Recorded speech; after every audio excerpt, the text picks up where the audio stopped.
नमस्कार मित्रांनो, आज आपण उपवासाचे थालीपीठ बनवणार आहोत। त्यासाठी लागणारं साहित्य पुढीलप्रमाणे आहे। भाजलेले पीठ, हे पीठ तुम्ही विकत आणू शकता अथवा राजगिरा, भगर, साबुदाणा व जिरा यांचं मिक्स करून आपण यूज करू शकता। त्याच्यानंतर शेंगदाण्याचं कूट, चवीनुसार मीठ, उकडलेले बटाटे, जिरे, मिरची आणि तूप। आता आपण पुढली स्टेप थालीपीठ करण्यासाठी भाजणीचे पीठ, शेंगदाण्याचा कूट, बटाटा उकडलेला, जिरे आणि मिरची यांचं मिक्सचर करून घेणार आहेत आणि त्यानंतर पॅनवर तूप टाकून त्याला भाजणार आहोत।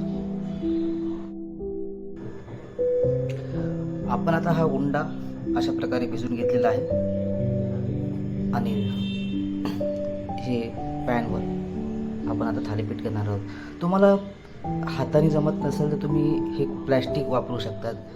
दुधाची बॅग जशी चोपडी असते त्यावर तुम्ही थालीपीठ आपण थापून त्यानंतर इथे तूप टाकून त्याला भाजून घेऊ शकतो। आपण याला आता अशा प्रकारे थापून घेतलेलं आहे आणि गॅसवर तव्यामध्ये तूप टाकून त्याला आता भाजणार आहोत।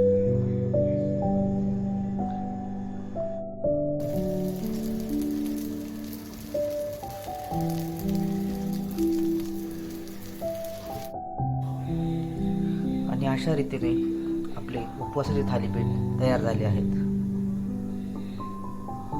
आवडल्यास नक्की सांगा व तुम्हीही करून पहा। धन्यवाद।